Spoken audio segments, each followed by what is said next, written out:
Welcome back to He's a Giant, a pod about all things Giants football and all things college football. I'm your host, Sal, here with my co-host, Monty. What's going on, man? What's going on, Sal? Fuck, man, it's been some interesting couple days in Giants land with free agency just starting. Excited to go over that with all you guys, but we also have some couple fun running backs coming up, so it should be a good episode. Yeah, should be fun. This is a cool episode because, as we've been doing the last few weeks, just going over a couple of select prospects as we head towards draft day. We're obviously not going to be able to cover every single person in a review, but I think we're looking for people who are positions that are worth reviewing for the Giants and guys who we both think are going to be potential targets. And I don't know if we did this by design, but it's working out. We're like, I think we're taking guys who are spacing out at different portions of the draft. So it's going to be fun. Before we go forward, I want to welcome back my buddy Stan. We made a tremendous trade today. It is trading and free agency season. So we traded Daniel Jones and Brian Porras to the Indianapolis Colts, and we got back Stan. It's a good So trade. we We won. fleeced. We fleeced. It's a good trade to you, Stan. Welcome back home. And for those who don't know, I've been with Stan's my boy. We've been riding it through the whole time, through ever since March 7th, 2023, 3:57 p.m. They was Anyway, red for me. not that I remember anything in detail or anything like that. All right.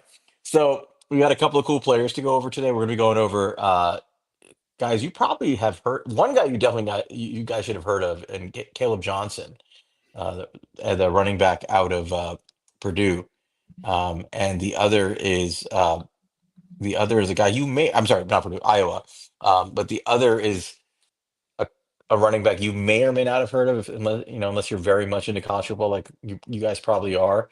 But it's Tahj Brooks out of Texas Tech. It's a guy we actually went over a little bit in I think our final mock draft last year before the draft, and we looked up we just looked at his data and we're like, who the hell is this guy? And then we found out that he went back to school, so he's in this draft, and he's projected to go a little bit later in the draft. But boy, is he interesting! So we're going to go over both these guys. But before we get into that, so free agency kicks off, Monty, on Monday, and a lot of Mhm. us were expecting the Giants to make the splash and sign Aaron Rodgers that morning, and or make a trade with the Tennessee Titans for the number one overall pick. Those are the rumors, right? One Yep. or the other. And neither has happened. Nope. So let's start with that. Where are we with the quarterback stuff? Yeah, man. I mean, we have Russell Wilson coming in tomorrow. We had Joe Flacco coming in today. It's interesting. I think a lot of nobody really knows what's going on right now. There's a lot of smoke that Aaron Rodgers is going to the Steelers, but at the same time, he hasn't made this decision yet, seemingly. And I think Giants are holding out hope that they can get Aaron Rodgers, but with Russell Wilson coming in tomorrow, is there an idea where the Giants might just go, all right, we can't wait around forever for this guy. Let's just make sure we get a quarterback. And we'll see. I think that's a possibility. And the other conversation is just with the draft. I think they're going to be looking at quarterback in the draft here. There was a lot of smoke early on with Shador Sanders. It was a guy who was it's like one of those worst kept secrets in football that the Giants were interested in. Suddenly that's kind of all disappeared. I don't know if that's from Giants trying to hide something or the coaches getting involved and the coaches not necessarily being as high on Shador Sanders as maybe some of the people in the front office were, whatever that may be. So that's the other conversation is, are we going to trade up for Cam Ward? Because it seemingly that's what's going to have to do to get Cam Ward. That's what all the smoke is at this point. And if not, are you comfortable with taking Shador Sanders if he falls there? Because we'll see what the Browns do. So I don't know, man. A lot of uncertainty right now. Yeah, I mean, I think the hope was that we would have something settled by this point in the week. Whether presumably a free agent was the most likely landing Yeah. spot for the Giants early on. I always thought like a trade is possible, and was hopeful for one, but that was always up in the air because you needed a willing partner, and it's just not clear yet that Tennessee is willing to trade that pick. Although they're dangling it and they're talking like they want to trade it, but now the most recent stories are maybe they don't. Maybe they love Cam Ward. So we'll see, right? And they haven't done Um, anything at the they've quarterback done position. they've done well. No, that's not true. They brought in what's his face?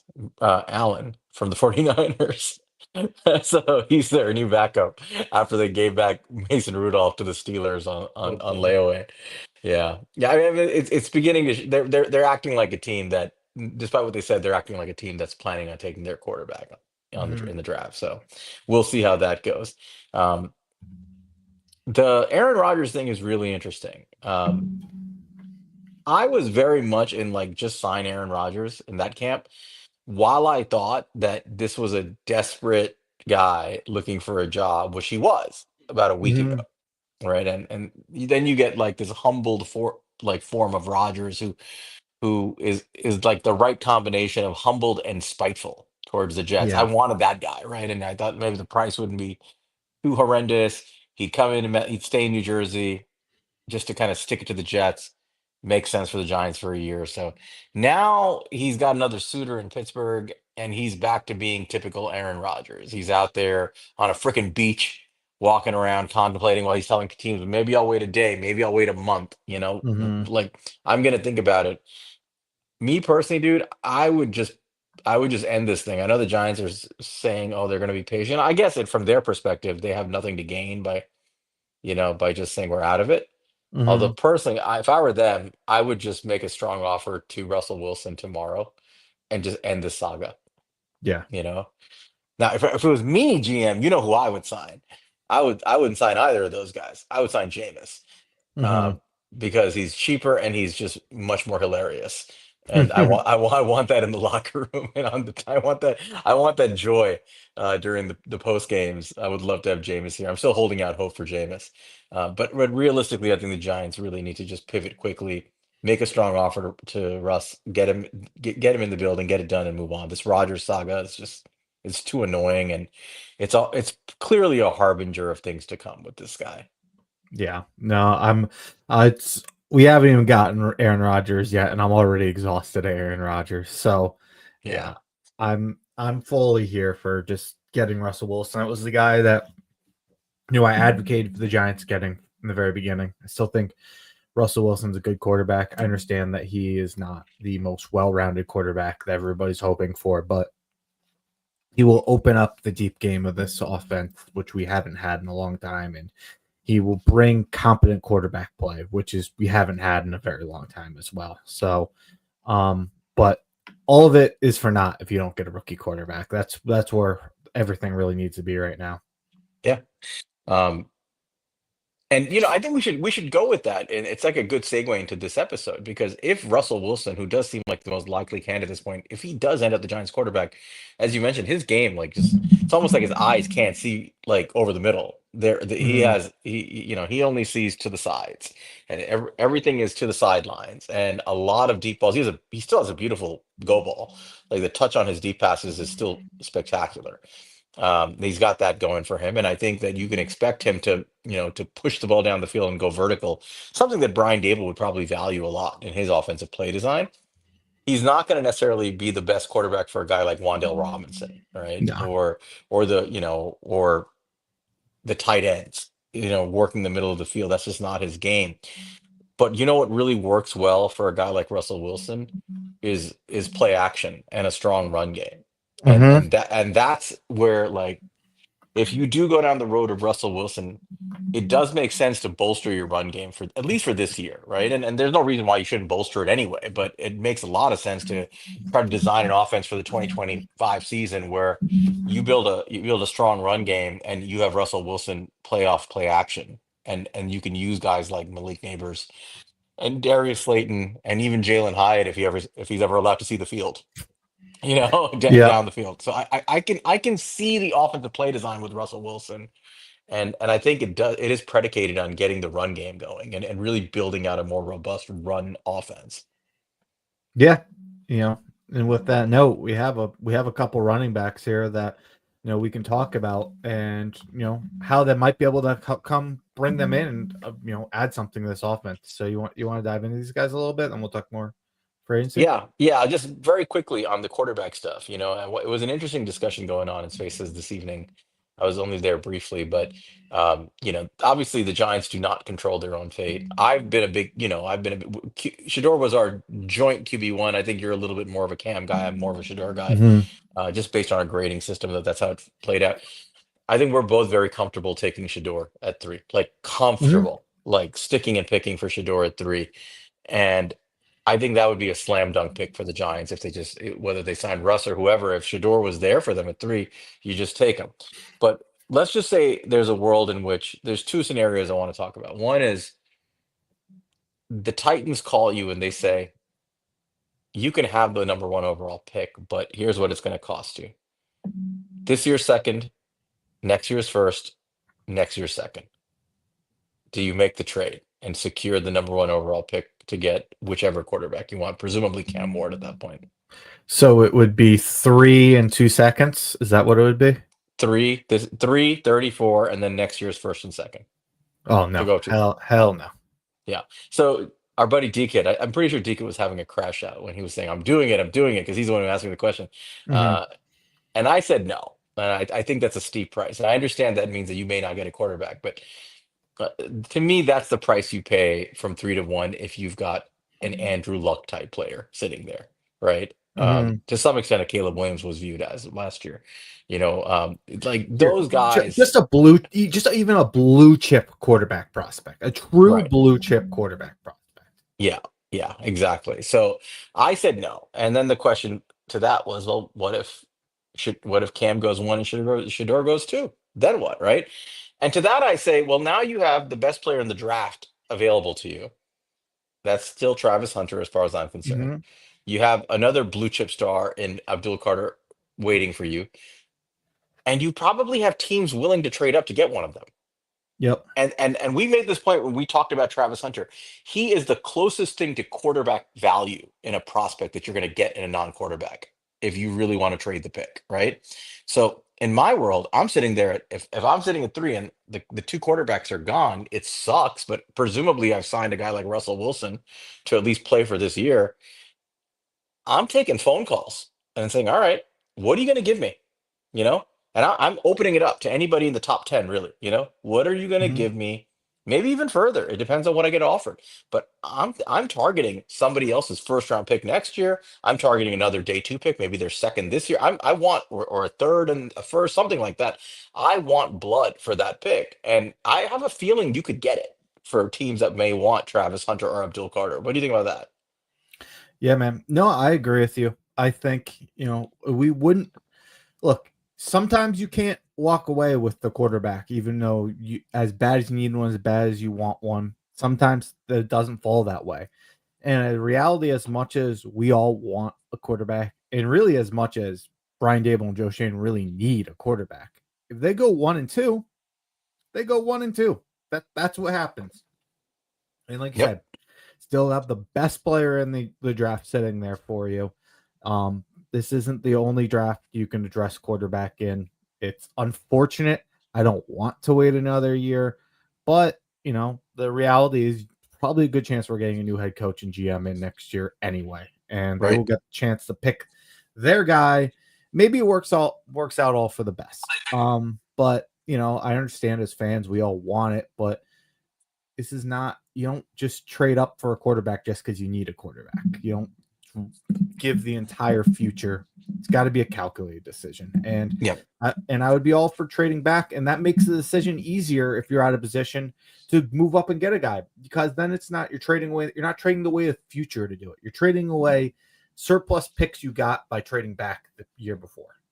Right. And that's the point I'm making, is I think that I would hate to miss on these two. I really like these two. So do you. But there is sort of a cutoff point at which I would say, no, I'm not doing this trade. Like if you want them so bad, if that's the price, take them. I'll take my chances.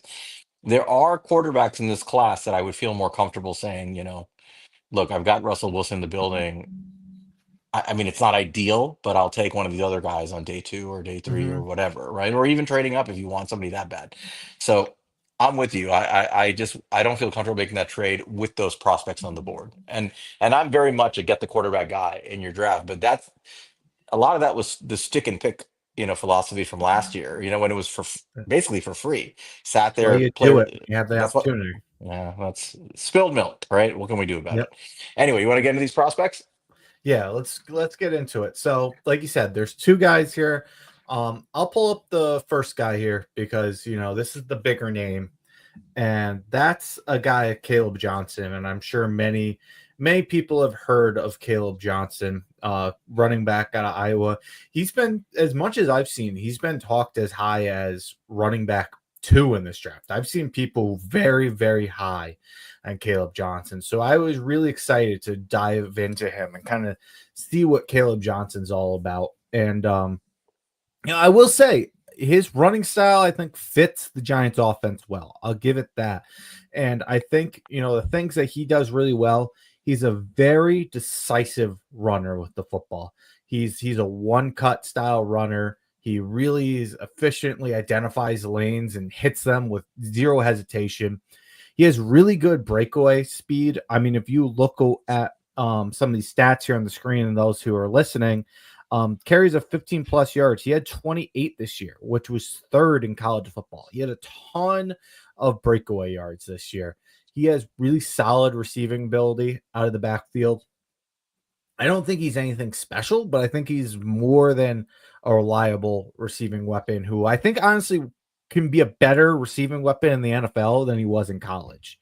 Um, I think he has really good patience and tempo behind the line of scrimmage and allows blocks to develop for him. Uh, some of the cons I had with them, I didn't think he was the best pass protector. I thought he's fine at the college level, and I thought, he was a guy who they asked to do it and could do it. But I think he had some sloppy techniques at time where I looked into it, and I think that's something he's gonna have to work on in the NFL. He might not. I think he'll improve. I think he's young as time to do it, but I don't think he's a day one guy who's going to be a great blocker for you. And the other thing, I didn't have the best way to describe this, but the way I put it in my notes was he lacked like dynamic playmaking ability. I didn't see a guy who you put the ball in his hands and he just makes plays for you and jumps off the screen and just does things that other running backs can't do. I didn't see that type of creative play style from him. But overall, I really thought he was like a solid, just genuinely good running back. There was like not a lot of flaws that I saw to his game. He's a guy who's going to come in, and I could see him in the right system, run for 1,000 yards year one, if he got the right amount of carries. But I also don't see. I also see a guy who's probably more of like maybe a lead of a committee type running back. But I don't know. What did you see, Sal? Yeah, no, I agree. I mean, I went into the Caleb Johnson tape. Like I've watched him in games, and there were some games where he was really explosive, like Minnesota. He had some big runs in Wisconsin. There were you watch that, and I'm thinking to myself, all right, I'm gonna see this superstar. I was really excited to watch this guy's tape. And then I got into it and I found myself satisfied, but not overwhelmed with what I was watching, is how I would describe it. Like you said, he does everything well, like everything he does pretty solid. Um, I mean, the good, really, like to me with him, the good is just he looks like a guy that's a seasoned runner. He knows what he's doing back there. He wins with things like tempo and patience and his vision as a runner. Mhm. And you see him really, really good at diagnosing where the running lanes are going to be on especially on like those zone runs. He reads really well and he takes off, and he's one of these guys who I would describe as someone who gets the hidden yards. That you hear that term talked about with running backs. He's one of those guys. I Mhm. think he's like a wiggler when he gets into traffic. He finds the right crease to go through, and he weaves his way for an extra few yards. And before you know it, he's picked up 5 or 6 yards when it looks like he should have picked up 2 or 3. That's kind of his game, you know. And I feel like that's what I was most impressed by it. Um, he There were plays where he'd had home run speed when he got a chance to break out and he took off, and I didn't see too many people catch up to him. But you don't see a lot of that explosiveness play to play. I think fundamentally he's just like a very cerebral runner. I think he's a guy who knows his assignments to pick up 5, 6 yards, and he kind of weaves his way there and gets it. Gets what he's got to get for the play, and there's nothing wrong with that. Um, I think he's a good running back. I think he's a starting running back. I think he's an RB1 in the NFL. But you're right. I would view him as a committee back. RB1 in a committee. I don't see him as like a top 10 running back in the NFL. That's not what I saw. Yeah. Um, But and he did have some impressive metrics here, though. I mean, yeah, if you look at it, 4.42 yards after contact per attempt, that is really, really impressive. 66 missed tackles forced, really impressive. 1,060 yards after contact, like I already mentioned the carries of 15 plus yards, like really, really impressive metrics. But the tape didn't necessarily show an elite running back to me. it's interesting because he's like third in the nation in explosive runs, right? 15 plus yards with 28. But I'm willing to bet those yards after contact that where he's so good, 1,060. A lot of that is those hidden yards on in traffic, Mm-hmm. right? Like he doesn't go down very easy. He bounces off guys and he kind of weaves his way for extra yards. That seems to be his game. I think a guy like him is just kind of a steady producer on offense. You put him on your offense, you hand him the ball, and he's the kind of guy who's going to get you in third and short pretty consistently, is how I looked at him. And with the occasional play where he's going to break one, right, and have some explosives, but he's really more of that guy who's going to get you solid, consistent yardage. So I liked him a lot. I just didn't, like I said, I wasn't overwhelmed by what I saw. Um, you want to get into the grades here because we have identical grades because I stole, yeah, I stole your homework, You so we stole have the my same. homework. That's why I accused you for it. You stole my Yeah. homework right before class. I did. It's fine. How do you think I got through med school? All right. So, um, durability. We both. So again, the criteria. We have 7 criteria that are gradable for those who, if you don't remember, you probably don't. Our running back episode: durability, discipline, instincts, receiving, blocking, contact balance, and explosiveness. These are our gradable, scoreable categories. 1 through 5, 5 being all pro level talent, 1 being not an NFLer, 3 being an average. You can do the math on the rest. So durability, well, he's very steady. He doesn't really miss games. He got a 4 from both of us. I also wanted I looked into something I didn't look into last time. Kind of help this because when we picked durability last time, it was partially staying healthy and things like that, but it was also like your ability to just like keep being the same player throughout the entire game. And I did pull their fourth quarter splits and such like that, and he averaged 8.29 yards per carry in the fourth quarter. So that's Yeah. pretty damn impressive. Obviously, you can open up more lanes if they're expecting you to pass and such, but that's, you 4.59 in the first, 6.44 in the second, 6.9 in the third, and 8.29 in the fourth. So definitely speaks a little bit to that. And I think you see that in his games where he has. I think I don't know if you have data on it, but I felt like a lot of his breakaway runs were in the fourth quarter. Like he had a lot of big plays in the fourth quarter of games, and I think that may be a product of just him wearing down defenses and then taking advantage of it and having the stamina to keep going, which is a real trait. But we definitely give him a 4. Discipline. This I thought was kind of his superpower. I thought about giving him a 5 here, um, Mm-hmm. because I think he's really excellent with discipline. And you gave him a 4. I gave him a 4, but I'm tempted to change it to a 5. But either way, like I gave him this because of just the way he lets his block set up properly and knows exactly when to hit the hole. I think there's a good argument for number 5. I totally agree with you. I was definitely trying to be conservative with some of these, but 5 is totally fair for that for him there. I'm Uh, tempted to change it as we speak, to be honest. Like, because he's just like, I'm trying to think back to like, was there anything I saw in his discipline in reading holes and making the right decision that was at all wrong? And I don't think I ever saw him do anything wrong. mhm. So I think maybe for something like that, it's not a wow factor, but you know what? I'm changing this to a 5. So I'm going to change it to a 5. What does that add up to? Hold on. I think Hold. 3.28. All right, I'm changing that to a 5. I'm going to 5 here. I'm going to give him a little credit. So see, learn from your work. All right. Um, instincts, we both gave him a 3. Feels pretty fair, right? I don't think he was a highly overly instinctual player, but I didn't see any problems. Yeah, he's fine. Yeah. Receiving, we both gave him a 3. I think he's a receiver the way I think a lot of good running backs are, but he's not like an elite receiving threat. He's not a Christian McCaffrey type. He doesn't have that kind of skill set in his arsenal. So I think he's good enough, is how I would view him as a receiver. Yeah, no, I agree with you. I've said it many times. Running backs, for the most case, I look at it as a can do and cannot for this position. He's a can do type running back. He can catch the football. It's not gonna be an issue.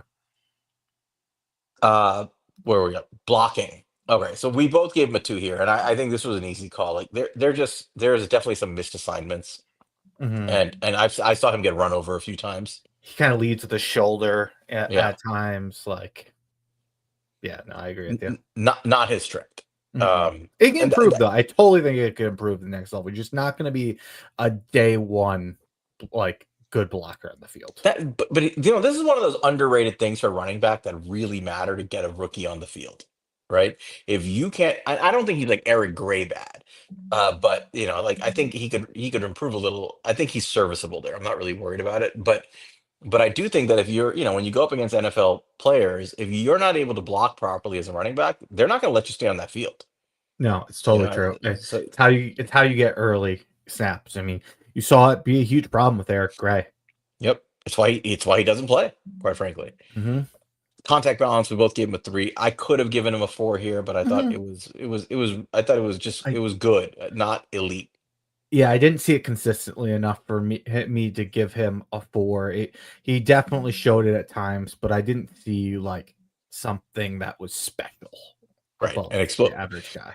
I would agree. Average explosiveness. While he has a lot of breakaway plays, when you watch him down after down, you just don't get the feel you're watching an explosive running back. Right. Maybe it's a feel Mm-mm. thing, but I didn't think so. No, I didn't feel explosive either. Not with his agility, and even yeah, like I said, even though he got that breakaway, it's just he didn't like instantly pull away. He just I don't know. He got it. He can find the lanes. There was a lot I think with his discipline and his vision and being patient. Yep. And then we both gave him a three for Giants fit and goon grade. I mean, you made a good point earlier. He and I think I've heard DKit make this point, and I would agree with it now that I've watched more like his film in some detail. There's a lot of Tyrone Tracy to his game. Yep. Yeah, I think there's some similarities there. They're both, it's something what I've talked about with Tyron and Tracy, where I don't know if what we should be looking for is a power back or like a shifty receiving back, because Tyron Tracy is neither of those, but he's not either of those either. Like he can do both those things. He has explosiveness, he has receiving ability, he has the ability to run through people, and Caleb Johnson has all that. He's just not a specialist in any of those. Right. Does everything well, but yeah, doesn't have one superpower, Yeah, you which is know? why I gave him a three. But you certainly could, I think, argue a four because one, I do think he's a very good fit for the system, and two, it's worth mentioning that the Giants' new running back coach is his running back coach from Iowa. That's a connection to keep an eye on for Liddell this Becks. draft. So Yeah. there's certainly connections there to that would make it make sense. Yeah. Liddell Becks, former Redskins running back, now on the Giants. So you gotta watch. That's part of the reason we went over Johnson. So at the end of the day, I think we're grading him out to be sort of as running back stand. Honestly, he had people. There were people talking about him going in the first round for a while. Back half of the first Mhm. round, early second. I think the way we're grading him out, he's kind of like a top of day three kind of guy. Yeah, that's what I see. And I was trying to look back compared to some of our other running backs. I might have been more generous back then than I'm being right now. I'll have to kind of go back and rewatch some of this tape. But I certainly just looking at the eye test did not tell me a guy I want to spend. I don't know. Maybe pick 99. I'd be interested, but I I wouldn't think be there, interested earlier than that. there were like you mentioned, people had him as RB2. Some people did ahead of Amari and Hampton or right behind him. I think there's a sizable gap between Amari and Hampton and Caleb Johnson as running backs. Omari and Yeah. Hampton does all the same stuff that Caleb Johnson does, but he does it with explosiveness, and he does it with some superpower traits. And I don't think that makes them close. I agree. Yeah, I don't see them remotely in the same tier. And I think that there's a lot of people who are going to have other guys in between. I mean, you're already seeing it. Like the fall of Caleb Johnson is already starting a little bit. You've seen guys like Judkins and Trayvon Henderson appear in the first round of some of these mocks, and you haven't really seen Caleb Johnson there. So it's starting. It's also, worth mentioning he didn't have the best combine. He ran a 4.57. He had a 1.61 10-yard split. Didn't do any agility or jumping. So it's for a guy who his game was those big explosive runs. He did not have explosive testing. He didn't jump to help with that, and he didn't run well in the 40. Yeah, I mean and that's it. So I think we're gonna, we have outliers compared to like how some other people view prospects, and we're gonna have to come back and see if we were closer to the truth or they were closer to the truth. I think our view on him is a bit of an outlier, Yeah, right? I think it's starting to like we're probably lower than most people. I think people are starting to fall back on Caleb Johnson, but certainly during the college football season, he was very, very, very highly touted. Yeah, and I think we're a little bit lower. He's a good player. Don't get me wrong. I Mhm. wouldn't be upset if we got him, but to me, this like our film review suggests that where he's being projected to go is something I'm not comfortable with. Not right now. So he's sliding down my personal board, and we do our big board. I think we'll probably reflect that. Yeah. Yeah, I don't he could easily no, I don't think he's not making my top 50, I don't think. Maybe he'll make my top 100. Yeah. All right. You want to go to the next guy? Yeah, let's do the next guy. Why don't you go ahead and introduce him and I'll pull him All up. right. The next player is a guy we briefly touched on last year, but he ended up going back to school. It's running back Tahj Brooks from Texas Tech. Um, for those who have not watched him, he's a guy that he could have come out last year. He decided to go back to school. He had some pretty crazy numbers last year, and was very productive. Decides to go back to school. He is a workhorse, and I mean, and I know a lot of people want us to get a workhorse. I do too, like a power back. But let me tell you about Taj Brooks. This is not your He's not your average workhorse. He's interesting. Yeah, I mean, when we just talked about how Caleb Johnson did everything well, but just didn't really consistently show that explosive element. Every time Todd Brooks touches the ball, he looks like he's gonna run through like three walls in a row. He Yeah. he is explosive as soon as that ball hits his hand. So, um, just quickly through his pros and cons and scouting report, very quick. I mean, extremely quick. That's what jumps off the screen when you watch him. That ball gets in his hand and he takes off. For a guy his size, who's basically built like a gigantic refrigerator or a bowling ball, boy can he move, man. He moves and he's quick and he picks up momentum in a hurry. And I noticed that. And he's the downhill runner. Like he'll take that draw and drive right to the center of the line, and he will just run through people, just run through arm tackles. You cannot arm tackle this guy. Um, Tremendous contact balance, bounces off guys as he weaves the middle of the line, always breaking tackles. And he, because of his size and his stature, he's low to the ground. He's tough to get a hand on, and tough to bring down. So he's difficult to take down. Despite all that, he's actually pretty patient. When Mhm. he's also got pretty good vision, I think. Behind the line of scrimmage, he lets his blocks develop. It's just that he hits the hole a little bit more aggressively than the previous running back. He's strong. He uses the stiff arm to shed defenders. He put, like I mentioned, the pad level's good. And I think unlike Johnson, this guy is a day one starting pass blocking running back. Like he Yeah. will he will stonewall a blitzer, right? It's that leverage. Yeah, like you see several plays where linebackers are coming on blitzes, and he stands them up and he just absolute stonewall. They're not going Mhm. anywhere. And that's it. That is really valuable for your quarterback if he knows that running back's got him. He can stay in the pocket. He doesn't have to bail if he knows his running back's got him on a blitz. It really helps your pass game a lot. So I mean, those are his strengths. There are some weaknesses, obviously. Like I think sometimes he's trying. He thinks he's a home run hitter. He's not really a home run hitter, but I think in his brain he thinks he's one. And Hmm. he'll try to bounce around looking for ways to get that home run, or he'll be like overly patient when he should just take what he's got in front of him. Um, I think there's a little bit of that. Like I think I can take this down for 80 yards, and I don't think he's really that kind of player. Hmm. Um, but other than that, I didn't. I mean, I don't think he's like a major home run hitter, but I think he has some breakaway speed. He will get caught from behind. Like I think that's one thing where I think like Johnson's strides will take off. Right, he's a bigger guy, 6 feet tall. His stride length will just keep accelerating and creating distance. Whereas I think with Brooks, he's going to get caught on breakaway runs. A fair amount. But other than that, I really enjoyed watching his film. What did you think? Yeah, I mean, I love Tahj Brooks. Tahj Brooks is truly one of my favorite players this entire draft. I had Irving was kind of my guy last year, and I don't like him as much as I like Bucky. I had Bucky as my true RB1. I'm not that confident with Taj Brooks, but he is definitely my guy this year that I'm much higher than consensus on. I think he just does things that he has superpowers just in the ways that I really like from these running backs. And I think you nailed a lot of what you talked about. Like he's so agile for a bigger guy. And that showed up in his testing.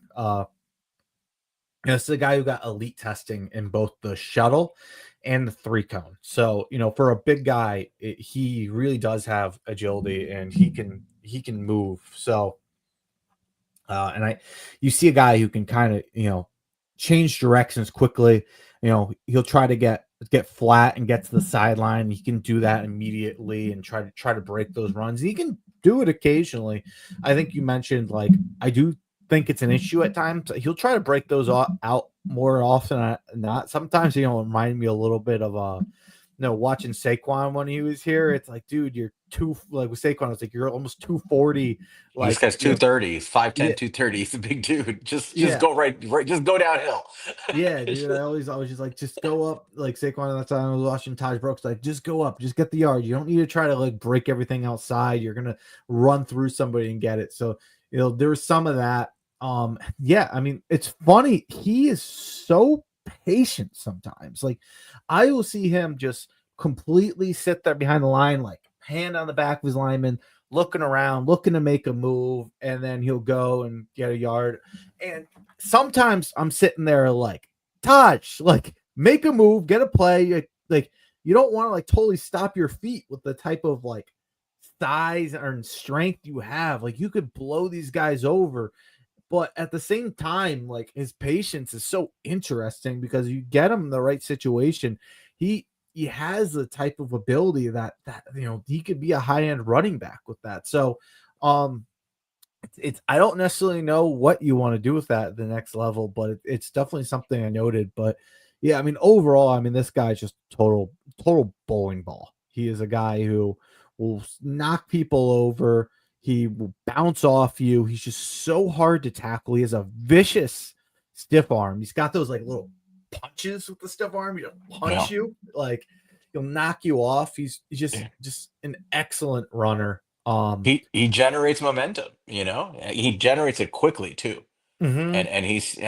that makes him. It's just he's tough to tackle. I mean, that's the bottom line. He's hard to bring down.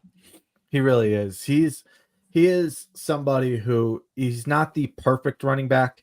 I definitely think he can lack discipline at times when he's running, and he's not, and not have the best vision in the world. But I think he's a really, really talented guy who has high end traits to translate to could be a high end running back in the NFL, in my opinion. He's got some juice. I mean, could he be a high end running back? That's an interesting question. I think he. I think he has more pathways there, believe it or not, than Caleb Johnson does. You Mhm. know, Because at the end of the day, he's got elite yeah, traits. yeah, yeah. And K-Mac brings up a great point. This is something I wanted to touch on. He's been a workhorse at Texas Hmm. Tech. I mean, they have burned him to the ground with touches, like 600 touches in his time at Texas Tech, over a few years, and because he's the best thing on their offense. And you do have to be wary of guys with that kind of workload when they come to the NFL because a lot of times they're gassed. right? Mhm. Their legs are tired, their bodies are beaten up a little bit. So you have to make sure that he's got something in the tank. Unlike Tyrone Tracy, who almost never ran the football before he got drafted by the Giants, right? He's got fresh legs. So there is a little bit of that. But where he's going to go in the draft, I mean, unless somebody really falls in love with him and takes him like day two, at the end of day two, I'm pretty confident he's going to be there day three. Yeah. Like fourth or fifth round. I think that's kind of where he's about to live. And I feel like for that, when you're talking about a day three running back, I kind of don't care. You know what I mean? Like I don't care like what your volume was in college. I don't expect you to be on a second contract with me anyway. That's the Yeah, truth. it's like drafting Tyron Tracy, a 25-year-old running back. He didn't have the the workload on him, but he's an older guy. He didn't care. I don't care. By the time his contract is done, he's probably not staying here unless something Hmm. spectacular happens, right? Which would be a great problem to have. So I'm not worried about it. I think where he's likely to go, I'm very comfortable taking Tahj Brooks. In fact, I'll be honest, dude, and I think we should get to our scores to discuss this point. Um, if let's say we're at pick, we have 5 picks in the top 105 right now. Hmm. If we're at pick 105 and we're like, all right, this is where we want a running back, and both Caleb Johnson and Tahj Brooks are on the board, I'm probably taking Tahj Brooks. I agree with you. I think he's a better fit, and I just like his upside more.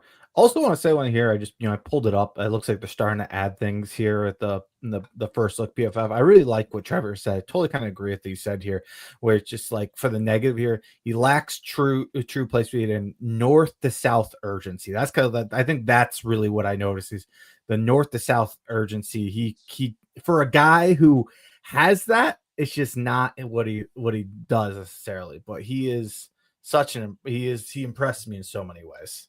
That's almost like it's not like you don't have the ability. You're not taking it enough, right? Hmm. And that's I think that's easier to coach into a guy than try to teach him how to have contact balance, right?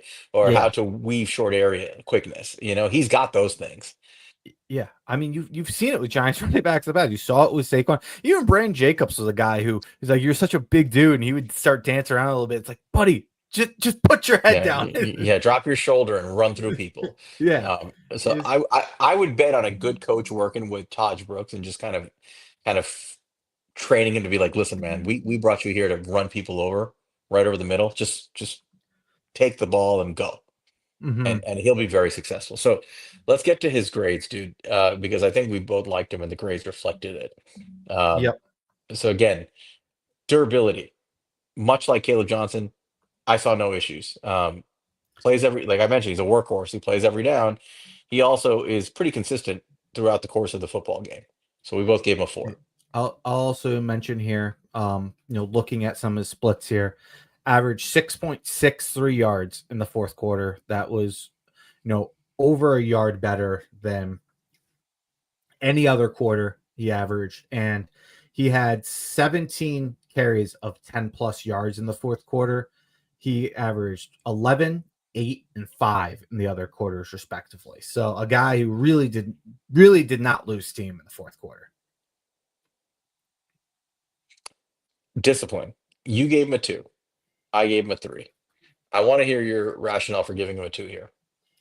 It was because I would so often see him just try to bounce that ball outside and try to make a big play. And I didn't like how often I saw him do it, especially with the type of player he is. It bothered me. I thought that's something that is an issue right now. Coach Ray in the chat says, and I think he's referring to trying to coach him to be more urgent. I don't think that is something that most backs learn once they get to the NFL. It's a mentality, and I appreciate that because I believe, Coach, you played running back, so I mean, you got to take that into account. So anybody who's played running back at a higher level, maybe it is something you can't coach into him, But I would still bet on the ability when he does do it. I'll put it that way. Yeah. Instincts, we both gave him a 3. I saw no issues. I didn't think anything was elite there, but just no problems. Yeah. Receiving, I thought he was a pretty good receiver, actually very Mhm. reliable with the ball in his hands. Good contact balance again. Once he gets it, no issues with drops. Um, Blocking, 3. We could have given him a 4 here, honestly. Yeah. He's really good, and he's a sound blocker. I think the reason I didn't give a 4 is because you see how often running backs struggle with their translating their blocking to the NFL. So to me, I saw a good blocker. I didn't see a guy who I'm like, this guy is going to be a high-end blocker as soon as he gets to the NFL. I see a guy who it's not going to be an issue when he gets to the NFL, and a guy who I think could eventually become a high-end blocker, but I don't expect that day one. And I think that's how I looked at it too. It's actually his blocking reminded me a lot of Tyrone Tracy when we were watching his film last year. If you remember, I was surprised by how good Tyrone Tracy was at pass blocking. And, as a guy who had played wide receiver so long, just sound, right? Like you don't have to worry about it. Put him back there. He's gonna pick up the blitzes on your quarterback. Is he gonna be an asset in space? I don't know about that, right? But he'll do the job he's there to do. Contact balance, definitely a 5. This guy looks like a bowling ball, just bounces over people. Yes. Um, Yeah, so and that's a superpower. Yep. Explosiveness, 4. We both agree there. Giants grade. You gave him a 5. I gave him a 4. I probably should have given him a 5, and we both think he's a 4 on the Goon factor. Your composite score was 3.42. Mine was a 3.57. Mhm. That's pretty damn good. So we both have him grading out as like an above average NFL running back. That translates to, like, a guy who's going to be a steady, good starter in the NFL. And yes, he should be used in committee just because of the volume he's had in college. But honestly, if you brought him in and said you're our bell cow, I think he could handle it. Yeah. Yeah, no, I don't disagree. I think he could do that. And I'll also say with I want to just mention explosiveness grade. Like I went back and forth a little bit, which giving him a 3 or a 4 because I don't think he has, explosiveness in like straight line. But the way I saw him, the way he could change direction and kind of burst his agility is that's where I came at it with it. So it's tough to try to balance that sometimes, but that is why I gave him the 4. I know you agreed with me, but was that similar for you? Yeah, no, that's exactly right. I mean, I just saw. I mean, I agree with you. I liked it. I think he's very explosive as a player.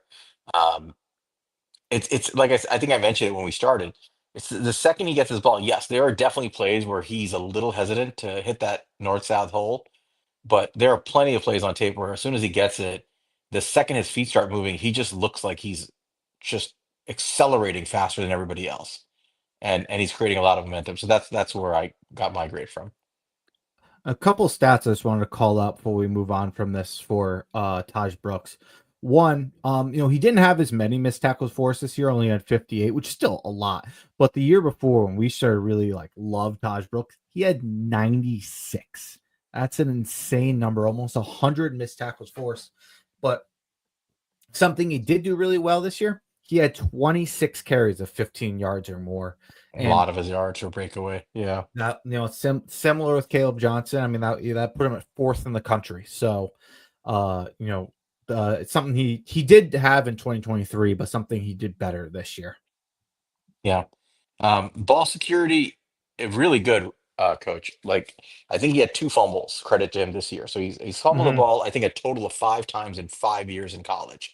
Yep. Now the problem is he's been in college for 5 years as Yeah. a running back. That's the issue. It's like how much mileage are you going to get out of this guy?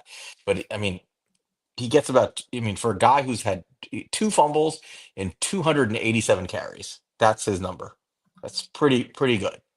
Um, so I think he's very reliable there. I didn't see any ball security issues. Yeah. Now, the way he plays on tape, the way you see him, his production numbers, sort of screams like top of day 3 guy, right? But man, dude, he's going to be 23. This does matter for running backs, um, and he's got a lot of carries. I mean, a lot of workload, and you know, he has 883 total carries in 5 years at Texas Plus Tech. plus 101 reception. That's almost 1,000 touches. 1,000 touches in college before he gets to the NFL for a running back, especially a guy whose play style is going to be that physical. I wonder if this drags his stock like way lower than it should be as a player, right? I And I would like to see the numbers on running backs who had 900 plus carries in college and how that translated to the NFL. maybe we should get that if we can and bring it back to Hmm. the show because I really want to see that because a guy who I loved, I think we both liked last year, Blake Corum, had a similar kind of workload in Michigan. And granted, he got hurt, but he struggled to get on the field this year with the Rams. And I'm not sure about all of it. It might have just been injuries, but I feel like he almost needed a rest year, because Hmm. I mean, he took a beating. He was a workhorse. He tore his ACL a couple of years ago. He came back and played and got a huge volume afterwards, to the point where, like, I remember when Jim Harbaugh was suspended, and he was getting a huge workhorse. I was talking to Shane. I was like, and Shane was like, Sharon Moore is gonna kill this kid because he just kept running him into the ground despite his injury. So. Um, I don't know, man. Like I'm a little wary of guys with this much workload, but again, that risk to some extent is hedged into the price where you get them in the draft. And you should be okay taking a day three swing on a guy like this, even with that, even with that workload history and saying, you know what, if it works out, awesome. If it doesn't, whatever. Right? Just a guy I looked up because I figured this is a guy who's a lot just for comparison is Jonathan Taylor, and obviously he came in much younger. He only went 3 years, and I believe he came in like 20 years old or 21 or something. But he had 925 rushing attempts. I think he had like another 40 or 50 receptions. So that puts him right around where this is, and that was only in 3 years. And um, he's had a little bit of health issues, but for the most part, he's been a successful NFL player. So it's just worth looking into more about how these type of guys have worked out. Yeah. And by the way, the fumble thing, I looked up in more detail. Both his fumbles this year came against Arizona in one game. So I don't Okay. know what was up with him in that one game, but it looks like an outlier. He has Hmm. zero fumbles in the other games, completely. So very impressive.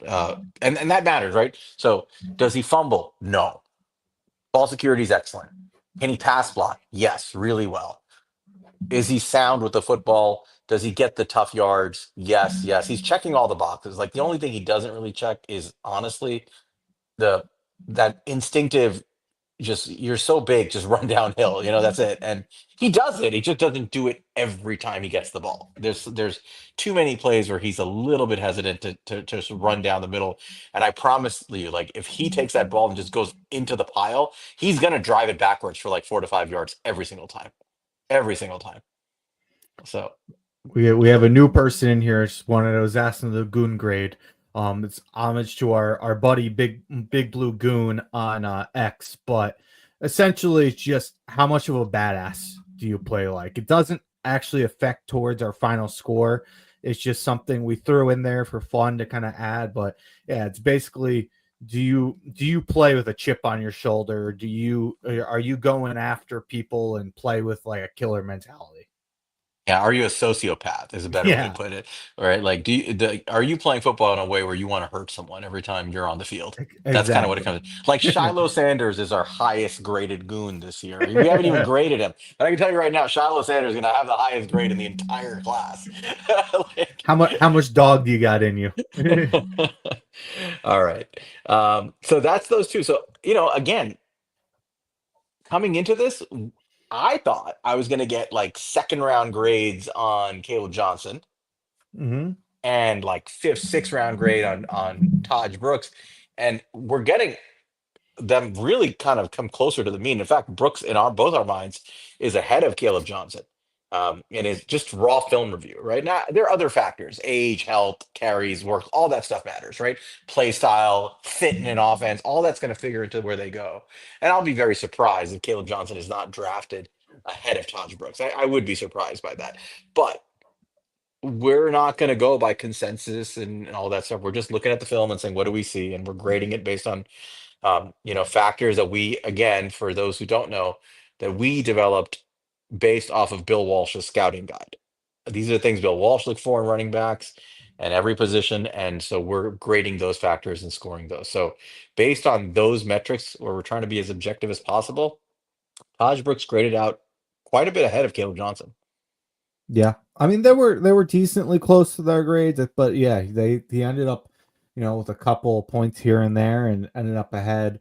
Um, if I looked at Tahj Brooks, I interesting where I would kind of place him in this draft. I think what you mentioned with the age and the carries, that type of stuff all has to be considered into this, but purely off tape, I mean, I would not feel comfortable taking him to the third round, but I wouldn't I wouldn't hate a team taking a shot at Tahj Brooks in like a contender in like the late second or something like that. I think he has really good tape. I think he's gonna be a good player in the NFL. He's very reliable. But Like I think again, he's like probably a third round guy. yeah, But the other stuff will weigh into it, and he might really deserve to go further because of the other stuff. he's just reliable. I mean, that's the Mhm. thing. And how much do you value just a reliable down to down back who's going to stay reliable for 4 quarters? That's what Caleb Johnson is. Right? He's going to get those hidden yards every play. He's not going to make a mistake. He's going to be steady for you all game and pretty much all year.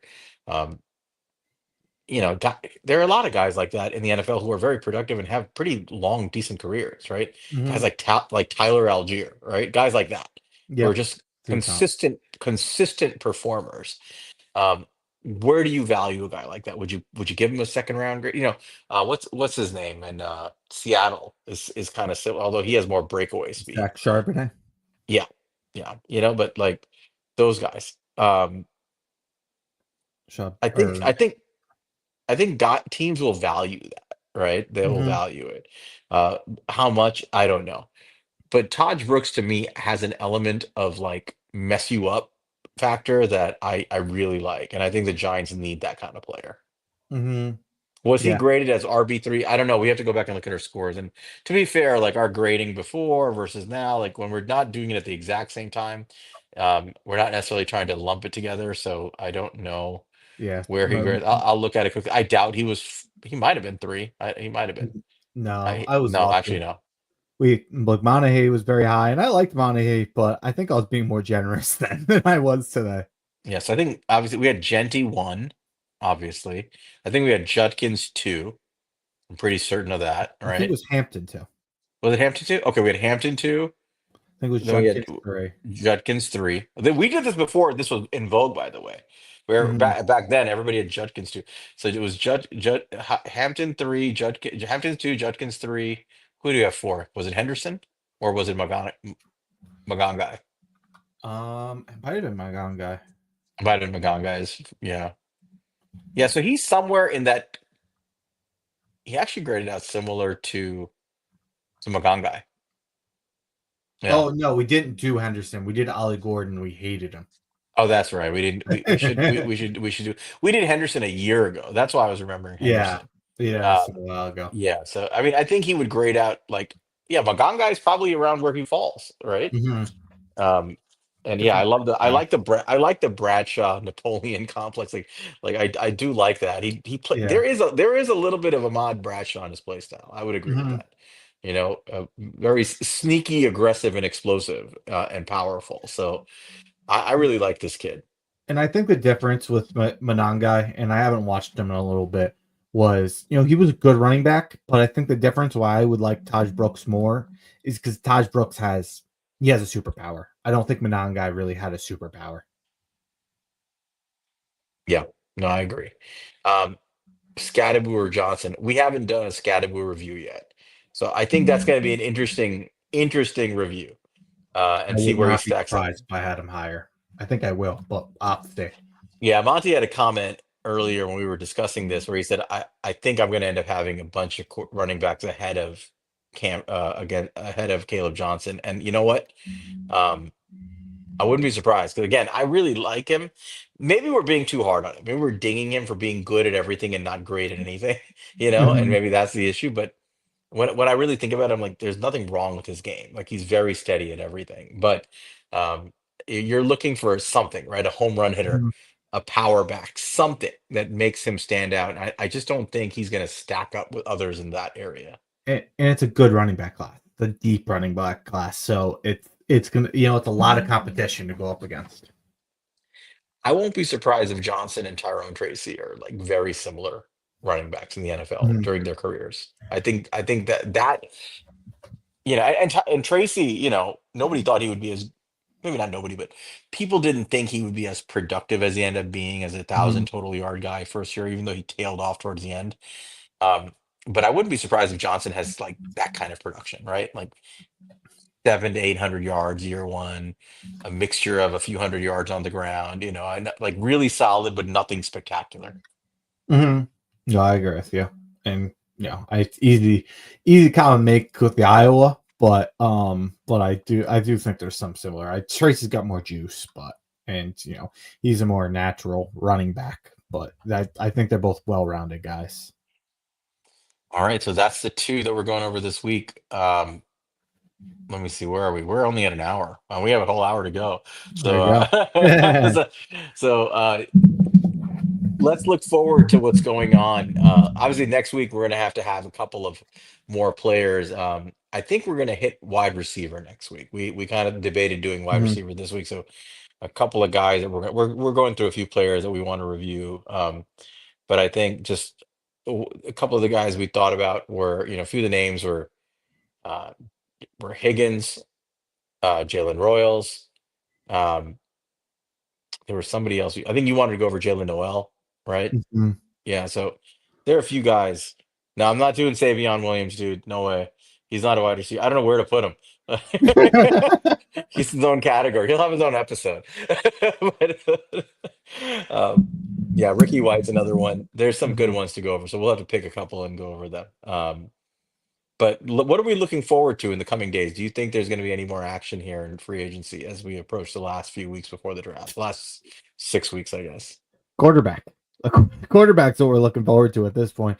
We talked about that a good bit, but no, I don't think there's going to be a lot left. With that, we'll go over all the moves that the Giants made, but with that Greg Van Roten signing, I think we are kind of waiting on the guard move, and I don't know if we're making another splash at guard now. Let's talk about that for a minute, like roster construction. So I saw, and I think it's worth mentioning, I've been as critical of Joe Shane as pretty much anybody, you know? Mhm. Uh, I mean, I'm not the one who named him Ho Shane. That honor belongs to another who's in the chat. But I definitely call him that, you know? Um, I think he's had a pretty good beginning to free agency. People are being pretty critical of him, and I'm like, I think he's done a good job. Our fear coming into free agency with him coming in like essentially on a short leash, a little bit desperate, a lot bit desperate, was that he was going to take an insane number of swings on just about anybody he could get his hands on to improve the roster, including older players, risky players, all sorts of things. And he didn't do that. He spent money. He Don't get me wrong, he spent a lot of money, but what did he spend it on? You get Paulson Adebo, who's 25. He is coming off a broken femur. We talked about him like he's got a broken femur, but the Yeah. dude's out there doing backflips and running like full speed on a treadmill. It looks like he's pretty well healed. Would what while we're on that topic, Sal, I mean, you're somebody who's a doctor. I know it's not your specialty, but will you go in a little bit? Like people have talked about, the difference between breaking a bone and and like hurting soft tissues and stuff like that. What's your viewpoint on that compared to, an ACL or whatever it may be? I mean, in the short term, I don't think it's going to affect him that much. The bone heals, the range of motion is going to be the same, right? Like the issue with soft tissue injuries, especially like hinge joints. And again, we have an orthopedic, Matt, one of our guys is an orthopedist. He's a better person to talk about this. Maybe we should have him on an episode where we talk about this stuff. But Mhm. hinge joints, ligaments, they affect your range of motion. They affect your ability to plant, things like that. And the femur is the thigh bone. It's the higher. It's a big bone. On the upper part of your leg. He broke it. I don't know the degree to which he did break it. I believe. No, actually, I don't know. Zinter did break his femur. I think he had a tib fib fracture. But um, the bone resets. Right, you reset it and heals, and it basically it gets firm again. And I'm sure he went Mhm. through all sorts of treatment to make sure that that happened.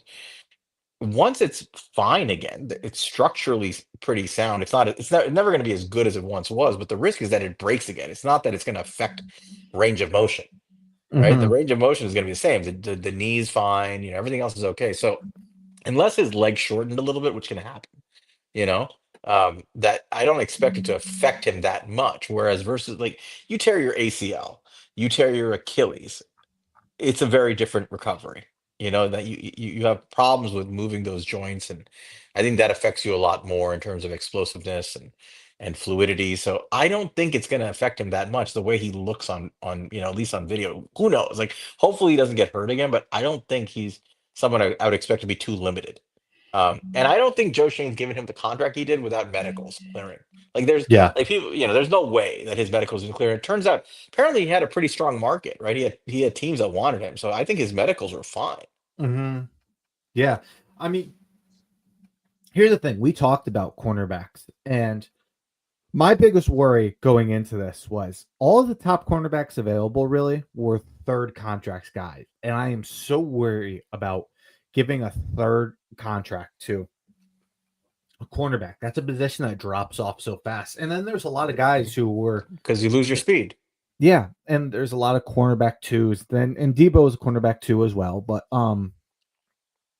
like I didn't talk about him too much because of the femur, and I wasn't really, I kind of just it was like, all right, that's something else I'm not gonna worry about. But looking into him, man, was really impressive couple of years. He's a total, I wouldn't say ball hawk, but he's a total like really good ball skills. Gets his hand on the football constantly.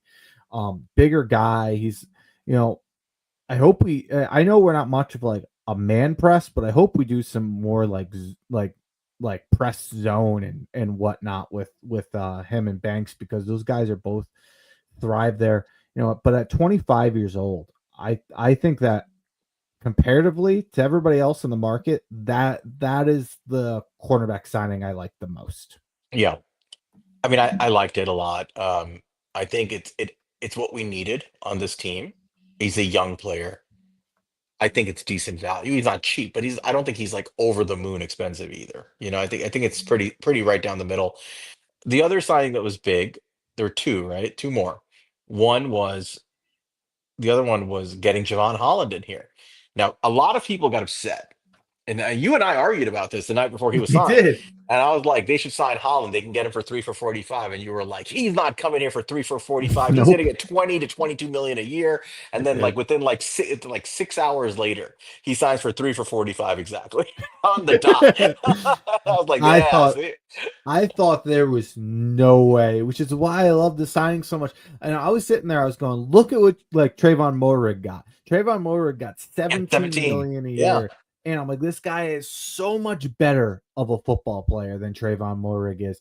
I'm like, this guy is like arguably a top 5 safety in the NFL. He is like 25 years old. I'm like, I think he's gonna be as like with how weak this free agency is, he's the big fish. And I'm like, this is the guy who's going to reset the market at his position. That's what he's going to do. I thought he was going to go ahead and break what Antoine Winfield did. He didn't even come close. He didn't even pass what Xavier McKinney got last year. And in my opinion, Xavier McKinney was coming off a better season than Holland was off the last season. And McKinney had a phenomenal season this year. He would make even more if he hit in the market. But in my opinion, Holland had a better first 4 years than McKinney's first 4 years. There's another element to Holland that I think is worth mentioning. I've talked about this before, and we talked about this.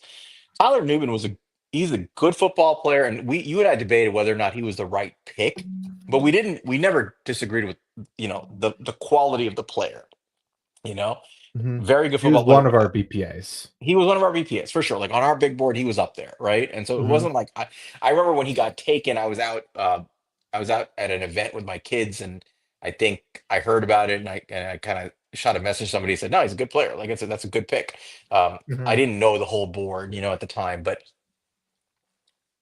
the problem with Tyler Newman is that he's not a center field safety, like not a good one. He lacks the elite high end speed to cover the full field. playing like deep safety. It's just not his best trait. He can do it, but he doesn't do it well. His superpower in college was that two things. One, when he rotated and he played either in a too high alignment or he rotated downhill, he was a thumper. He was an Hmm. enforcer and as a tackler in the run game and run support. He could be a really good, strong slash box safety. Two, he had great ball skills. His eyes were always on the quarterback. So if he was allowed to live in that intermediate area and cover half the field and not the full field, he was able to break on the football and go get a lot of PBUs and interceptions. And that's something he did really well. They drafted him to do that. But the way he did that was by having to cover only half the field or Hmm. less. He was not asked to do that to the degree that the Giants asked him to do it as a single high safety when they rotated him out there. I think they did it out of necessity a lot, but I don't think that was his strength. And then his production doesn't look great. What getting a guy like Holland really does is allows Holland to take on that role as a center field safety, which he's much more natural at. Now he can do it all too, like he can do everything, but I think the way you maximize this is the way I look at this is you get essentially two safeties for one here because you're going to basically allow Newman to move more naturally into the role that he's gifted and comfortable in, and you allow Holland to do what he's very good at. This is, in my opinion, this is going to really significantly uptick their opportunities for interceptions, and turning the ball over, which is the single biggest factor on defense in terms of outcome of the football game. Interceptions, turnovers, right? Getting turnovers has more impact than anything on a football game. And I think this really helps in pushing that DB room into getting turnovers. So now when you've added a Debo and who should help out both Banks and Phillips, and you've got now Holland to allow Newman to move into a more natural role. I think you have five guys there who are a very strong, very young unit. I think they're going to, yeah, flip the field. Exactly. These are guys who are going to flip the field for us. I really believe that. So I think these moves were very, honestly, they it feels like Joe Shane actually had a plan. Like he Yeah, learned from what it. about that? Right. It looks like he learned from his mistakes of how the defense looked and how they aligned their roster. And he came in and said, let me do the things I need to actually make this work. Right. Let me put in the parts that I need to make it work. So, at least from the perspective of the secondary, he did an outstanding job, in my opinion. He re signed Darius Slayton for 12 million a year, 3 years, 36 million. And I know everybody's sick of Darius Slayton. I'm sick of Darius Slayton. But Darius Slayton's a good football player. He's a solid wide receiver. He's like a decent wide receiver too, and he's a very, very, very high end wide receiver three if you think of him like that. He's really a solid wide receiver two in my mind. And guys who are his level of production skill, they're getting 15, 16, 17 million a year. Came in at 12. It's Hmm. a it's a good signing, and you know what it does, man? You no longer need to. You don't have to like reach for a wide receiver in the draft class. You don't in a not so great class, by the way. You don't have to reach for safety in the draft class in a not so great class. Although there is some good talent there. You don't have to reach for cornerback in a class that has limited high upside cornerbacks. You've taken positions that are not necessarily the strengths of the draft, and you've added quality players, quality young players in free agency, and now you don't have to go fishing for those things. I think that's a good strategy. Yeah, man. I think.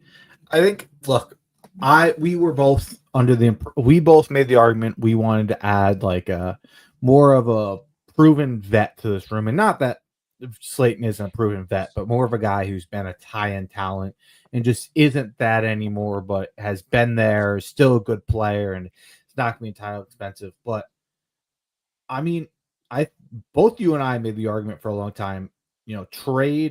Trade Darius Slayton unless you're going to resign him, and they didn't trade him, so I can't fault them at that point for resigning him. I'll also say we thought, if you're going to keep him, prepared to pay like 13 to 15 million dollars a year to keep him, and they got him under it. They Came in cheaper.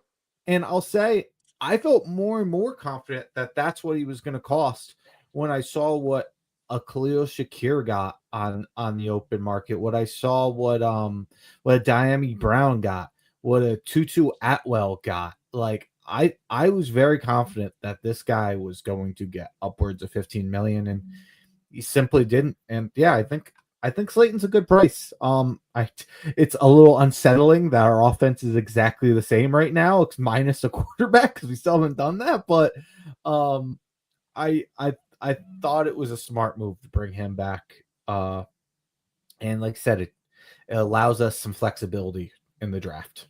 Worth mentioning the other moves very quickly. I would agree with Coach Ray, who's critical of the other depth signings. I mean, I think Golston. I mean, like Golston's a good player. The I edge, like the Golston move. Yeah. like he's a good football. He's exactly the football player I wanted the Giants to bring in, right? Like Mhm. a power edge, essentially, a guy who can play with his hand in the dirt, rotate inside to three tech, but can also line up with as a stand up outside linebacker, drop into coverage a little. But mainly, he's a hand in the dirt power edge. He's going to push the line backwards. He's gonna set the edge, and he's a good player. He was a rotational player, yes, but his rotations were like 80% of the snaps in Dallas or more. Like he was, for lack of a better way of saying it, he's basically a full-time player. He got a lot of snaps, and they used him in different alignments. But I think he's going to be a guy who helps us set the edge and improve our run defense. The D tackle they brought in, I don't think is anything. There's nothing there. I didn't love that signing. I would have preferred they wait. I would have preferred they signed Dalvin after he got cut. But no, Yeah. that's all done. Yeah, Roy Robertson Harris. Yeah. He's interesting because he kind of plays all over the line. He seems to be more of like more of that 3-4 defensive end than Yeah. like a three tech type guy. Um, he seems like a fine player, but I also just when the gap between a player who would be vet minimum and not vet minimum, I'm just like, why are we rushing to pay this guy more than vet minimum? No, I hear you. He felt like the Nacho of this year, you know? Yes. Yeah, he Uh, was. He uh, was a Nacho and, this year. and he's And like going to probably replace Nacho, which is ironic. mhm, Or maybe not. I don't know. The I will say this about the D line. Well, I completely concur with the concerns here because we've brought it up a million times. I've said a million times we need to get bigger, stronger, meaner on the D line. This defense cannot work without it. However, that is the strength of the draft class. Like this class is loaded in D linemen, up and down. They have positioned themselves well heading into the draft where you can take one, maybe two D linemen here, and really solidify the interior. And you're going to mhm. get players that are better than what you've had in a while. And it's easy in this class. It's easy in this class to do that. They are And going to be there way into day three. There's a lot of good D linemen in this class. So I'm going to hold my judgment on the D line construction until after the draft because to me, it seemed like a very clear strategy that we're going to get our starters in the secondary in free agency because that's where the weakness of the free agency class is. And we're just going to add a depth guy or something for the D line right now because we're going to hit that hard where it's strong in the draft. And I like that idea. and I'll also say, like, in an ideal world, I think we like the idea of one of these top defensive tackles be sitting there at 34, and that's where we fill it and get a high end player. But this class is deep enough, and we do have talent right now where if we fill that at 65, 99, 104, I think we're okay. Ideally, higher the better. But we have a lot of picks there in that borderline top 100 where I think that this is a strong enough D line class that you could get a guy who can contribute in any of those spots. Yeah, I agree. Um, the other signings worth mentioning, offensive line. So they added two tackles who are both, I mean, by and large, not very good as swing tackles. They added the guy from the Browns, who James Browns Hudson.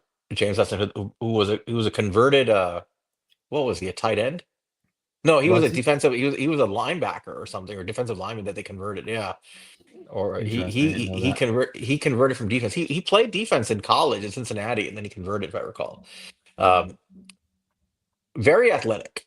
And really, if you watch him, I went back and watched really nice movement skills, really good movement skills. And I think he plays like a defensive guy, but just not good right now as a blocking, offensive tackle. So he feels more developmental to me, even though it's his second contract.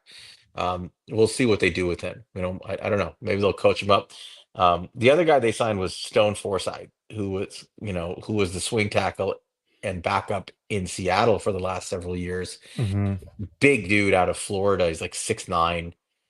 He's a big cinder block of a human being. But and I think when he's taking on bull rushers, he's fine. The problem with him is he's kind of the opposite. He can't move.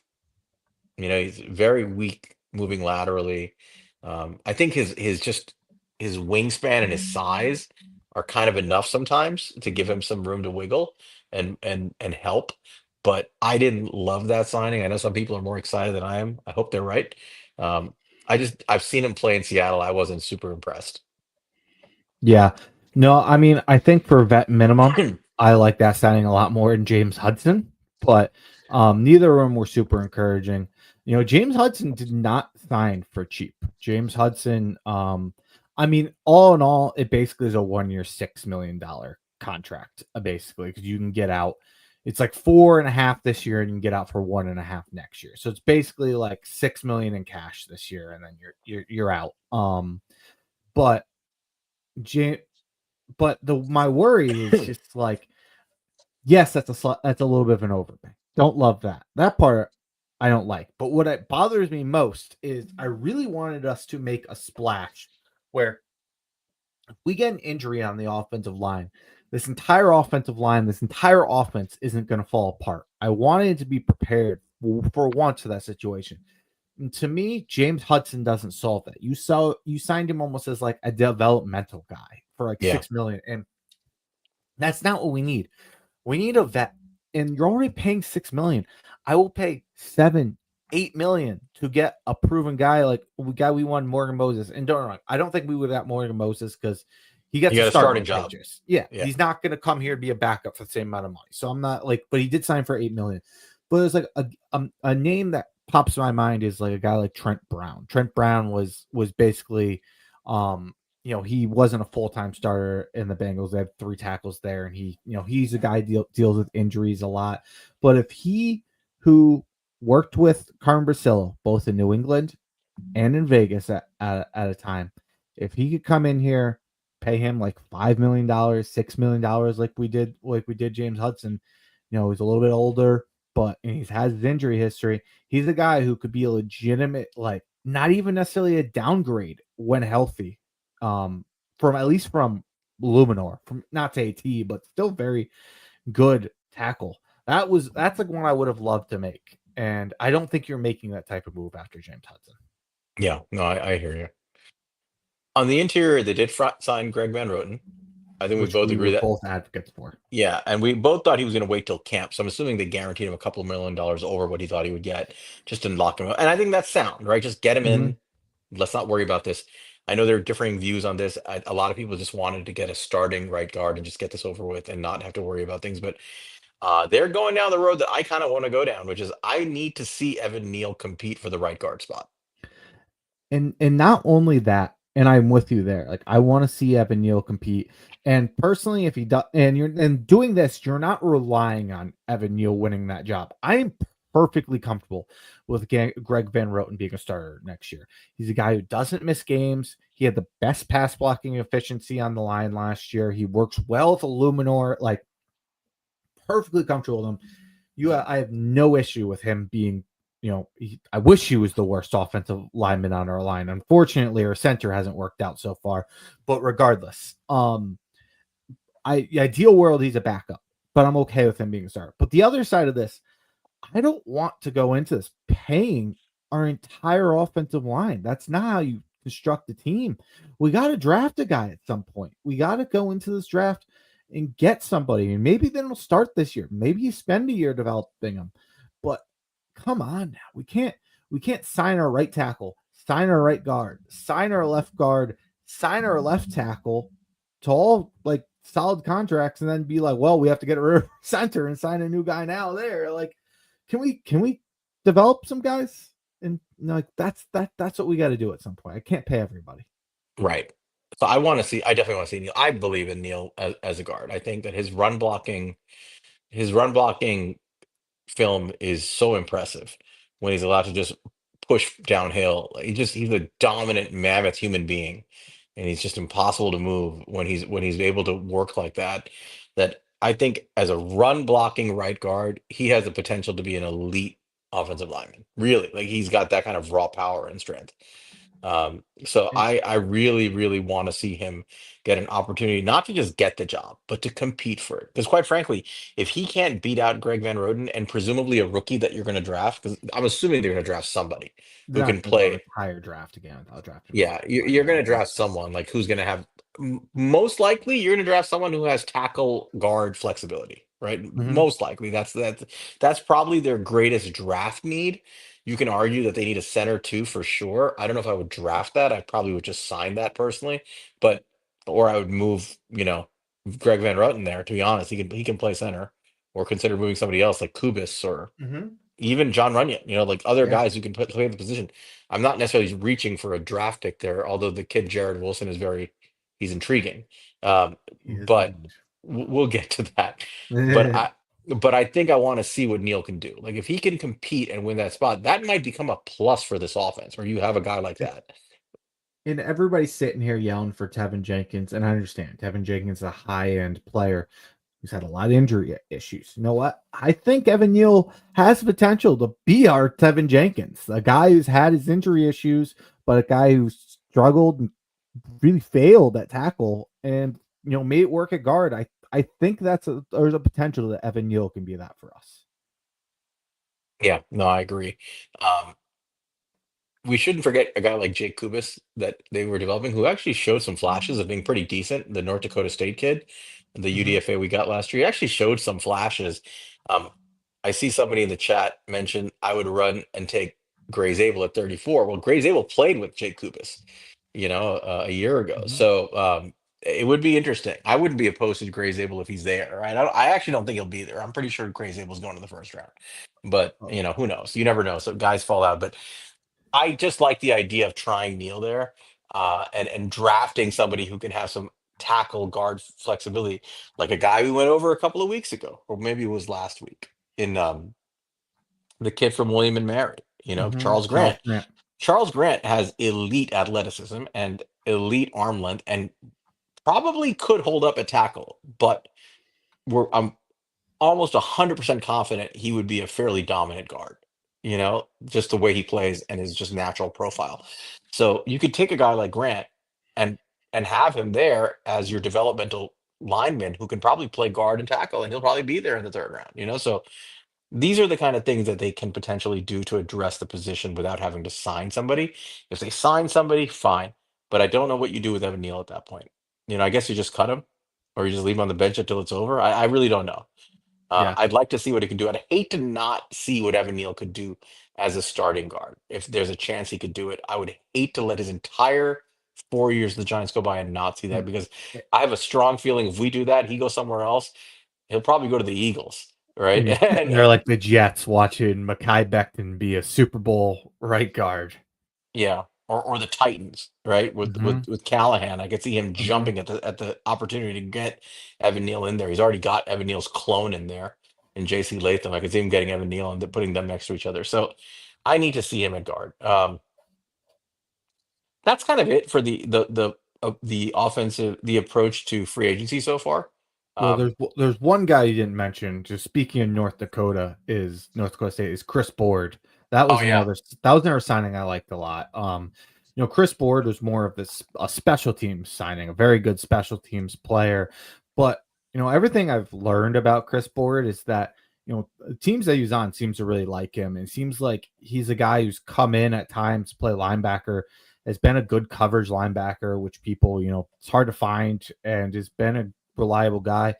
Hearing from some of the Ravens fans that he came in and replaced Trent Simpson. A lot of people looked at him as an upgrade at times when he came in there. So I think Chris Board is a really good signing. I hope that none of this Bobby Okereke cut stuff is true. We're not trying to start him, but I really like it's Chris Board. crazy. Yeah, I really like Chris Board as a backup though. Yeah. So I mean, I would give Joe Shane a pretty solid B plus, honestly, for this week of free agency. What would you give him so far? I'd probably give him, yeah, B to a B plus. So why don't we go through it real quick and just grade them individually? Paulson Adebo, what would you give that? A minus. I'm probably to B plus, but given the alternatives, I certainly could go to A minus. Javon Holland. A. Yeah, I'm A to A plus there. Um, Darius Slayton. B plus. B to B plus for me. I'll go B plus. Chauncey Goldston. B. Yeah, B as well. Chris Board.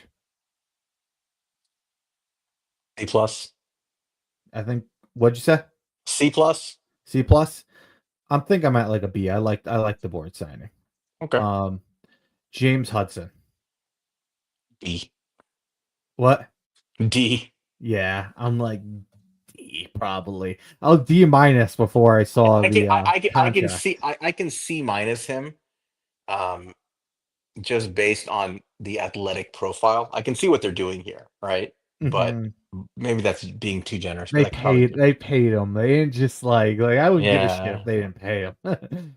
Well, actually, um, he's not making as much as people think. it was six. It was 2 years for 12, but it's really one for six. But it's Right. like I think it's like deferred money, kind of. it's yeah. It's not a lot of guaranteed money. It's they're paying him six if you cut him next year. Six you give him it's six in cash right now, but you're paying him 4.5 this year and 1.5 next year, essentially. Gotcha. Yeah.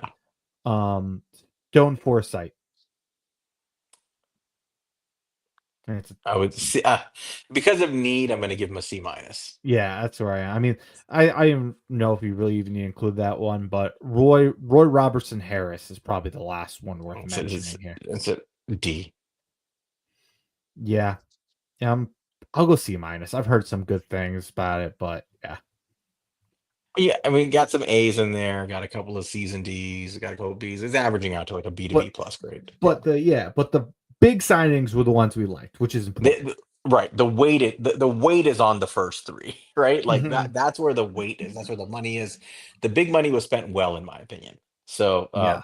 yeah, I think and it's not just who they spent it on, but it's also actually the positions they targeted, which is a definitively different approach than they took last year, right? Because they paid for guys this year to fill holes on the roster that had to be filled in free agency with quality young players that had positions that were not going to be super strong in the draft. So they took those needs off the board in the draft. That is always a sound approach, in my opinion. Hmm. So I feel like he's adapting. I don't want to be too bullish on Joe Shane. Every time I try to give him a little bit of hope, he does something completely batshit crazy, and then I'm back to bashing him. And I'm sure I'll be doing that pretty soon. But for now, you know, 3.5 days into free agency, I can give Joe Shane a little bit of props here. I think he did an all right job. It sounds a little familiar. It's like, this guy's clearly going after his quarterback in the draft, isn't he? This is like the Brian Burns thing all over again, isn't Yeah, it? exactly. Yeah. Uh, um, I don't know. With all this said, though, we're still waiting on quarterback. We'll see who it is. But how does this affect how you're approaching the draft? With no, it's a what? good. That's the question, right? Hmm. This is easy to me. It doesn't affect what you're doing at quarterback round one, quite frankly. I Yeah. think what might affect that is the fact that Giants got an extra third round comp, which was huge. They got pick 99. Yes. That was We thought it big. was gonna be like pick 130. Got basically a whole extra round, which is Hmm. awesome. So now we have 5 picks in the top 105, which is really spectacular, and picking at the top of every draft because we suck so bad. Um, but that has value at this time of year.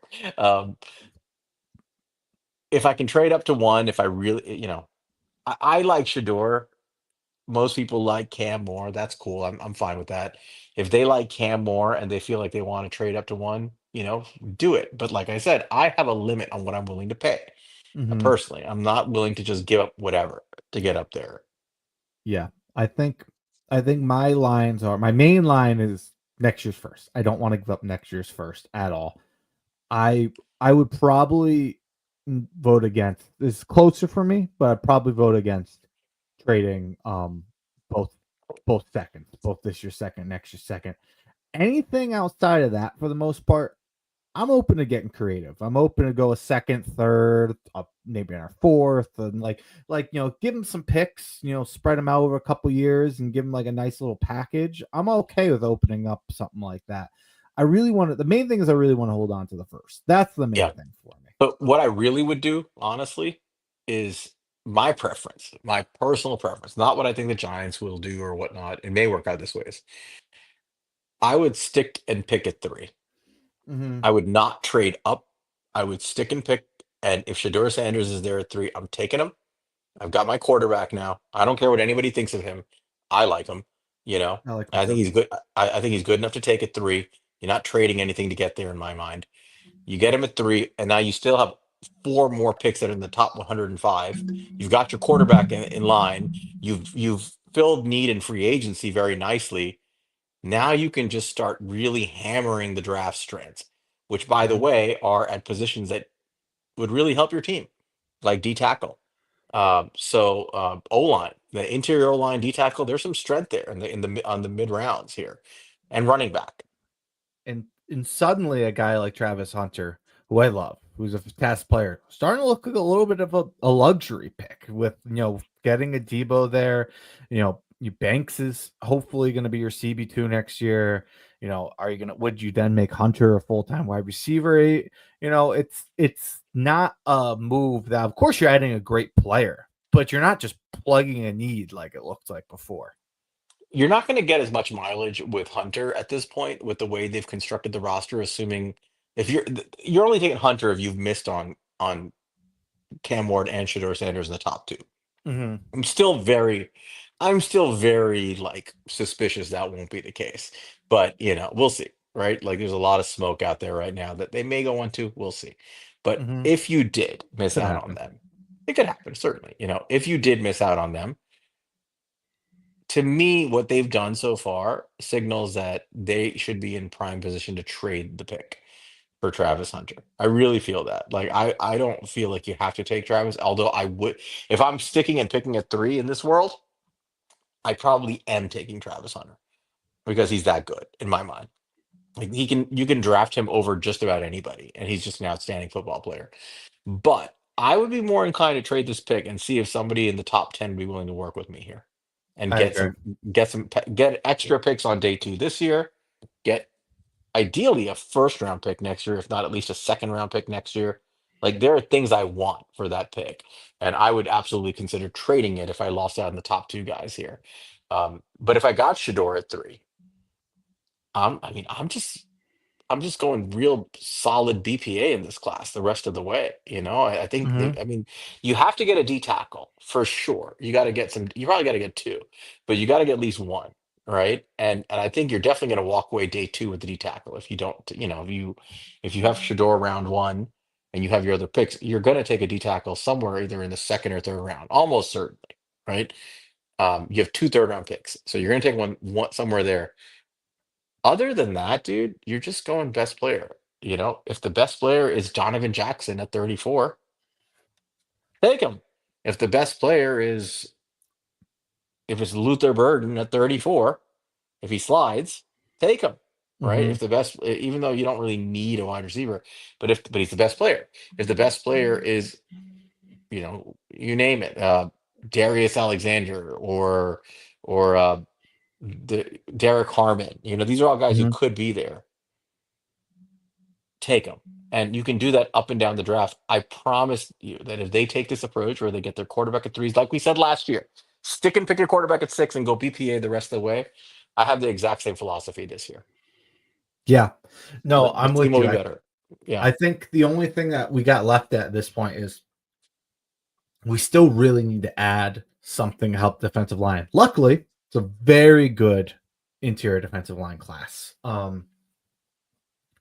So I would make that a priority to make sure you get one. I mean, you're not going to just, you still value PPA and all that type of stuff, but you make it a priority to come out of this draft, which because it's a very good defensive line class. It's a need. It would be a huge shame not to try to match the value with the need there and find somebody here.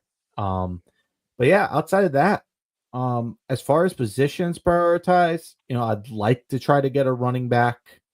to complement Tyrone Tracy. I think that would help a rookie quarterback. I don't think that's a necessity, but again, you're playing to the strengths of the draft. Um, I would like to not go 2 years in a row without drafting a single offensive lineman.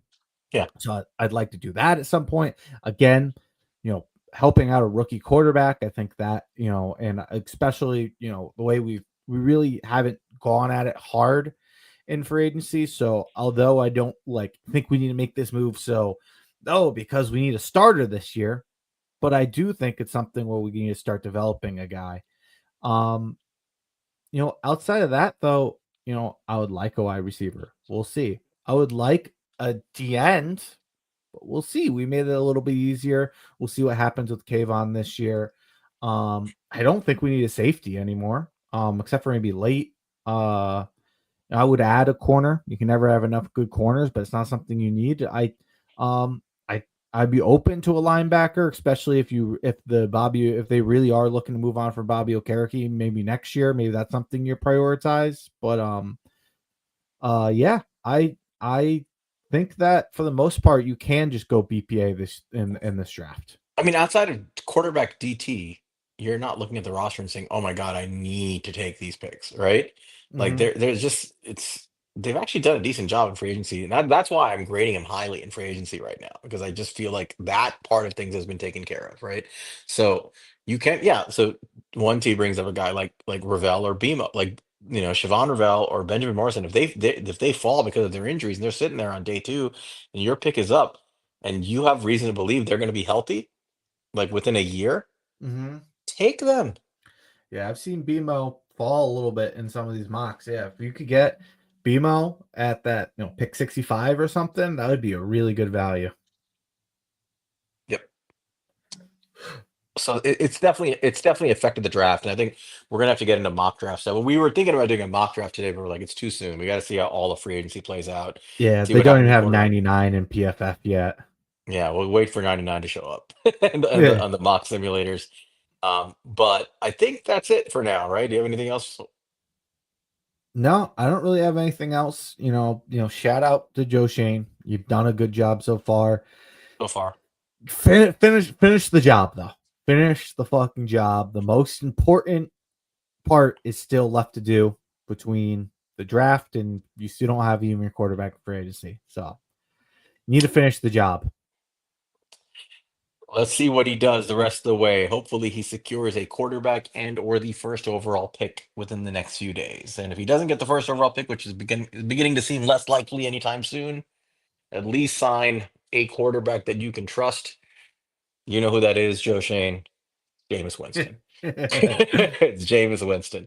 All right. With that, let's close it out. Thank you guys for being here. We had a busy room and we appreciate all of you guys. Before you leave, please hit the like button, retweet this pod, share it. We appreciate all the outreach we can get. Um, Make sure you can find us on Twitter at at He's a Giant Pod. You can find me at Queens underscore guy. Find Monty at MONTECRI5TO. You can DM us, reach out to us in the timeline. Many of you do, some of you angrily. That's fine too. Um, but we'll be back next week. We're going to go over some wide receivers, and I don't know what else we're going to do. We're going to see how the free agency process plays out, and we may or may not have a mock to do if 99 lows in PFF and we have more information from free agency. Until then, we appreciate you guys. We will see you next week. Thanks for being here. Go Giants. Go Giants.